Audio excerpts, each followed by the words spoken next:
बंगाल के सौंदेशखाली में भारतीय जनता पार्टी ने रचा था साजिश। सामने आया स्टिंग ऑपरेशन का वीडियो। ये खबर जो है फिलहाल बंगाल में सुर्खियों में है, लेकिन हम समझने की कोशिश करेंगे क्यों बार बार लोकसभा चुनाव से पहले जब तीसरी चरण की मतदान होनी है उसमें सौंदेशखाली का मुद्दा क्यों इस बार चुनाव में अहम बन रहा है। दरअसल देखिए, ममता बनर्जी जो बंगाल में फिलहाल सत्ता पर है और जो पिछले 21 के विधानसभा चुनाव में भारी बहुमतों से जीत हासिल की थी, इनका एक अहम कारण बताया गया था महिला वोट बैंक। दरअसल लक्ष्मी भंडार के तहत जिस तरीके से ममता बनर्जी और उनकी पार्टी बंगाल के चप्पे चप्पे पर खासकर महिलाओं में जिस तरीके से फेमस है, उसमें ये जो अहम वोट बैंक है इसको सेंध देना ये भारतीय जनता पार्टी या फिर तमाम विपक्ष के पार्टियों के लिए मुश्किल साबित हो रहा है। और इसी के कारण लोकसभा चुनाव से पहले संदेशखाली की घटना, जहां पर कतारों के तादाद पर महिलाएं खासकर अपने चेहरे ढके हुए पत्रकारों के सामने या फिर लोगों के सामने आकर जिस तरीके से एक गंभीर आरोप उठाया, वहां पर स्थानीय तृणमूल कांग्रेस के दबंगी नेता यानी शेख शाहजहां, उनके खिलाफ यौन उत्पीड़न और उनके जो सहयोगी है उनके द्वारा की गई ज़मीन हड़पने की जो तमाम आरोप है वो आप भी थी उन्होंने बताई थी।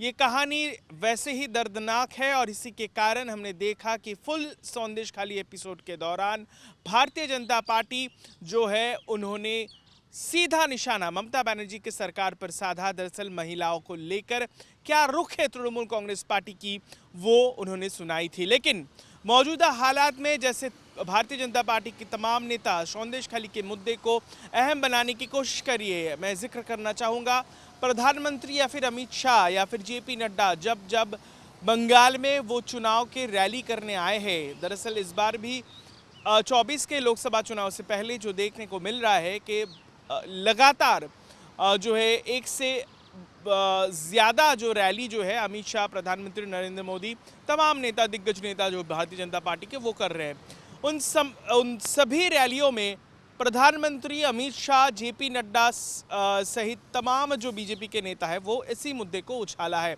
प्रधानमंत्री ने तो खुद संदेशखाली के महिलाओं से बात की, पीड़िताओं से बात की, उनकी आप बीती सुनी और किस तरीके से उनका जवाब वोट बैंक में लोग देंगे ये उम्मीद भारतीय जनता पार्टी कर रही है। क्या ये सबसे एक अहम सवाल है कि क्या वाकई ये मुद्दा तृणमूल कांग्रेस के लिए भी उसको भी ले डूबेगा? क्या इसके कारण ये जो तपिश है इसको समझते हुए तृणमूल कांग्रेस अब डिफेंस मैकेनिज्म पर जारी है? दरअसल हम जिक्र करना चाहेंगे कि सौंदेशखाली के जो बेताज बादशाह यानी शेख शाहजहां, जिनके खिलाफ तमाम वो आरोप है, जो फिलहाल मौजूदा हालात में सीबीआई के हिफाजत में है और सौंदेशखाली से ही इन्हीं पीड़िताओं में से एक चेहरा जो है वो भारतीय जनता पार्टी के टिकट से फिलहाल चुनावी मैदान में है। लेकिन इस अहम वक्त पर तृणमूल कांग्रेस के द्वारा एक तथाकथित जो वायरल वीडियो जो सोशल मीडिया में फिलहाल तैर रहा है, जो एक स्टिंग ऑपरेशन का नतीजा है।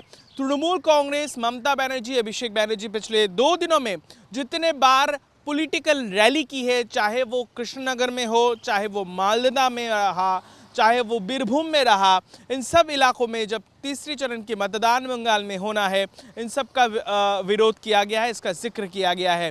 उनका कहना है कि भारतीय जनता पार्टी पैसे देकर महिलाओं से ये झूठी जो प्लॉट है वो तैयार करवाया था और इसको लेकर जो है हमने देखा है कि इसको लेकर बंगाल की राजनीति फिलहाल गहमाई हुई है। समझने की बात है कि तृणमूल कांग्रेस पलटवार भारतीय जनता पार्टी को कर रही है।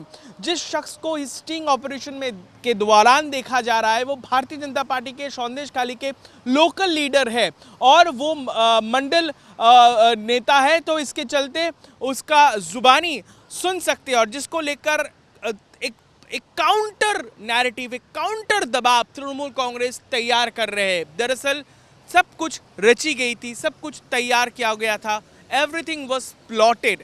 यही राय है तृणमूल कांग्रेस का, क्योंकि देखिए महिला वोट बैंक जो है ये बहुत खास दिख रहा है, लेकिन इसका चुनाव में कितना असर पड़ेगा ये सबसे बड़ी बात है। हालांकि भारतीय जनता पार्टी के नेता अब भी बंगाल में आ रहे हैं। जैसे हम जब बात कर रहे थे उस दिन अमित शाह भी इस दिन एक रैली को उन्होंने एक रोड शो को उन्होंने संबोधित किया। उसके बाद दुर्गापुर में भी उन्होंने सोमवार एक रैली को संबोधित किया जो चुनावी रैली थी। इसमें भी सौंदेशखाली का जिक्र आया, लेकिन ज़्यादातर उस पर वो नहीं बोले, ना उनका वो जवाब दिए कि तृणमूल कांग्रेस का जो आरोप है। लेकिन अभिषेक बैनर्जी से लेकर ममता बनर्जी जब जब ये रैलियां कर रहे हैं तो इस उनके पॉलिटिकल एड्रेस के बिल्कुल शुरुआत में इसी मुद्दे को रख रहे हैं कि दरअसल सौंदेशखाली में हुआ क्या था। इस दबाव में आकर भारतीय जनता पार्टी एक अलग रुख अपना रही है। वो एक तो देखा जा सकता है कि सौंदेशखाली में इसके चलते इसके फौरन बाद ये जो वीडियो वायरल हुआ है उसके फौरन बाद भारतीय जनता पार्टी को वहां पर एक मीटिंग करनी पड़ी। नेता वहां पर पहुंचे हुए थे, लेकिन वहां पर जो लोकल नेता जिनके ये स्टिंग ऑपरेशन है वो वहां पर मौजूद नहीं थे। इसके साथ साथ भारतीय जनता पार्टी का ये भी कहना है कि दरअसल ये जो वीडियो जो सोशल मीडिया में तैर रहा है, जिसके बदौलत तृणमूल कांग्रेस बंगाल से लेकर दिल्ली तक की राजनीति को भुनाने की कोशिश कर रही है, तो उसको लेकर उनका कहना कि ये दरअसल डॉक्टर्ड वीडियो है। उन्होंने यहाँ तक भी कहा कि दरअसल जो चेहरा दिख रहा है उस वीडियो में वो जो कथित नेता है भारतीय जनता पार्टी के, उनके एआई मॉडल है, यानी ये एआई टेक्नोलॉजी का इस्तेमाल किया गया था जिसके ज़रिए उनके हूबहू जो चेहरे और उनके आवाज़ को उस वीडियो में उतारा गया है और उसको दरअसल भेजा गया है। ज़रा हम बताने की कोशिश करेंगे कि बंगाल में इस बार ये पहली बार हो रहा है, पहली मर्तबा कि एक चुनावी रैली में और चुनाव के दौरान तमाम तृणमूल कांग्रेस या फिर बीजेपी या फिर लेफ्ट के पार्टी बंगाल के पॉलिटिक्स में एआई के इस्तेमाल वो कर रहे हैं। हम जिक्र करना चाहेंगे कि यहाँ पर जो पूर्व मुख्यमंत्री रहे बुद्धदेव भट्टाचार्य का भी एक एआई मॉडल, उनका जो वार्ता वो हाल ही में सोशल मीडिया में जारी किया गया है लेफ्ट पार्टी के द्वारा। उसके साथ साथ जो ये चुनावी यात्रा जैसे आगे बढ़ रहा है, इसमें लग रहा है कि ये जो मुद्दे सौंदेशखाली का वीडियो और उसको लेकर एआई कथित रूप पर एआई टेक्नोलॉजी का इस्तेमाल, ये कहीं ना कहीं एक रोचक मोड़ ले रहा है।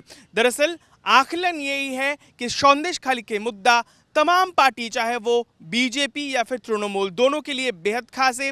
किसी के लिए नुकसान पहुंचा सकता है और किसी के लिए फायदा। शायद यही कारण है कि चुनाव जैसे आगे बढ़ रहा है, अब उत्तर बंगाल से होकर ये चुनावी यात्रा जो है बंगाल में अब दक्षिण बंगाल में पहुंचेगा और जो बीजेपी के लिए बहुत ही अहम और महत्वपूर्ण सीट है, तीसरी चरण की मतदान जो 7 तारीख में होना है, वो मालदा के 2 सीट यानी उत्तर और दक्षिण मालदा, उसके साथ साथ मुर्शिदाबाद और जंगीपुर में होना है, जिसका जो मुर्शिदाबाद के अहम 2 सीट है और इस इलाकों में होकर ये चुनावी यात्रा बंगाल पहुंचेगा। इससे पहले आने वाले वक्त में सौंदेशखाली का मुद्दा चर्चा में रहेगा, यही स्पष्ट हो रहा है। लेकिन इस मुद्दे को लेकर कौन कितने पानी में है ये समय शायद बता पाएंगे। कोलकाता से प्रबीर विश्वास के साथ ऋतिक, आज तक के लिए।